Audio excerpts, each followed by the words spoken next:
Let's stay with the story and speak to Sabelo Skiti, Sunday Times investigative journalist, who of course was one of those that wrote this particular story, hinting at changes that we may be seeing on the board. Sabelo, thank you so much for your time this afternoon. How advanced are these discussions when it comes to possible changes on the board? Yeah. Good afternoon, Makumalo, and good afternoon to the viewers. From what we understand, it seems as if discussions are quite advanced. In fact, our understanding from various sources who have knowledge of the meetings that took place last week was that all that remains is for Cabinet to come back, I think, to consider a list of names. The decision to sort of remove the board, and we think the executive as well has already been taken as from last week. So we expect that the second leg of that particular cabinet meeting, which of course will be a special cabinet meeting called by the president, will then discuss only the issue of a list of those potential board members who are going to take the baton and run with it. And is this, an indication that it's only the board that could be changed here? I mean, there have also been calls for, one, for example, Dr. Padile Hotla saying that allow engineers to be at the helm of Eskom, former President Thabo Mbeki echoing those sentiments as well. So is the executive safe? Is the minister safe as well? Well, I think this is, for me, the most interesting part, in that there does seem to be a shift. Even if you look at the language that comes from the Department of Public Enterprises, which is Eskom's government shareholder, they are now beginning to look and talk about, the need for technical expertise beyond, power station management level, but looking at, at Eskom executive level, inside Eskom C-suite, as well as on the board. So I think for me, there definitely has been talks. We do know, of course, from, briefings around last week that the ANC is unequivocal. It wants not only the board, but there must be a replenishment of leadership at executive level as well. They feel that the current leadership of Eskom does not have the required technical capacity to deal with the load shedding problem. We do know that even last week, Saturday, that emergency meeting that was held between Eskom's EXCO and, the board, as well as the DPE, which included, of course, those volunteers, some of those volunteers that are going to be helping out at Eskom. A lot of that discussion turned to become a technical one. Whereas a lot of the meetings between Eskom and DPE largely focused on, the unbundling project, just transition, making sure that you are bringing on extra capacity, that is renewable energy.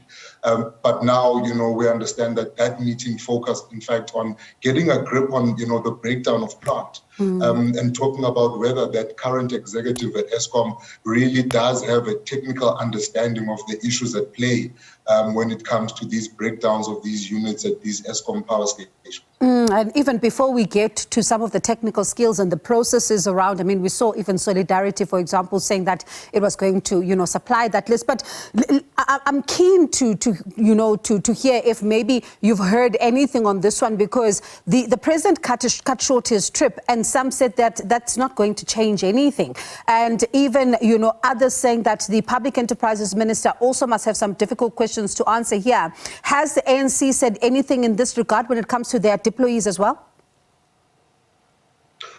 Look, I think, Makumalo, from the conversations that we were having, it certainly didn't get to the level of the DPE, or whether there was, I think, within the governing party itself, any sort of dissatisfaction with the president. I think, a lot of the pressure that's been placed on the president, I think a lot of the questions that have come around, the reason for him cutting his trip short and coming back has largely come from, public and I think, business as well as other sort of, stakeholders, but definitely not from the African National Congress.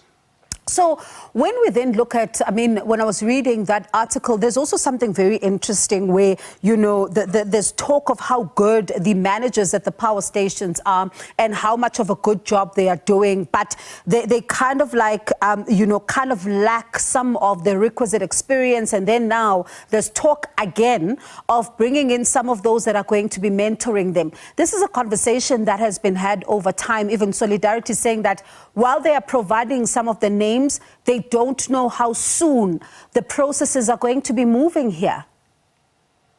Well, I think, I mean, to be fair to Eskom and to the DP, there have been, you know, quite a lot of development in as far as that.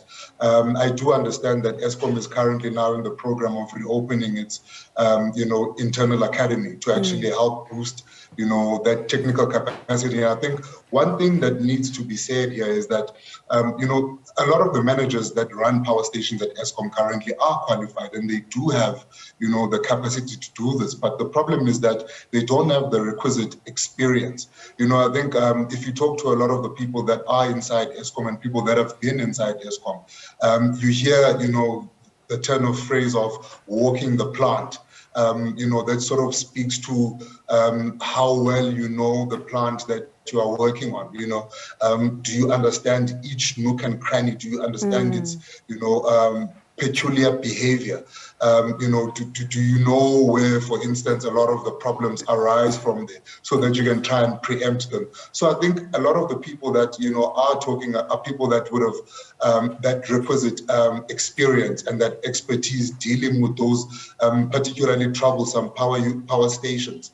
And, you know, one of the things that, you know, I was quite impressed with was, you know, characters like SARS Commissioner Edward Kieswetter, who is a former power station manager at Eskom, coming in and now, you know, talking to some of these, you know, younger power station managers, you know, just giving them a boost and also helping them understand the behavior of this plant and, you know, just give them a bit of a morale booster and a better understanding of this heavy duty machinery. And how has this been received, you know, within Eskom, particularly the news of a possibility of a change in a board? We've seen, Sabelo, we can't shy away from it, some of the tensions play out in the public domain there, as far as that is concerned as well. Yeah. So, look, I mean, from what we understand, I mean, the board is not aware of this, you know, latest sort of moves. They were supposed to meet the president last week as soon as he landed. Of course, that meeting was cancelled. I do understand that there will be another meeting with the president, probably where they will be told if they are being let go or not. You must remember as well that both the African National Congress as well as the president has been sitting with a list from the DPE of names that were meant to replenish the board. You would remember that that board at the moment is undercapacitated, having lost quite a lot of individuals. So that has always been in the pipeline for months. I think they have been expecting that, you know, there would be an announcement made in terms of replenishing the board. But of course, now our understanding is that they are no longer looking at, you know, adding a few other names onto that board. They're looking at a wholesale change, which means that everyone must go and then a new board will come in. I suppose it's going to be interesting then to see if we do get a briefing as the nation from the president this week. Thank you so much, Sabelo. I do appreciate your time. That is Sabelo Skiti, Sunday Times investigative journalist.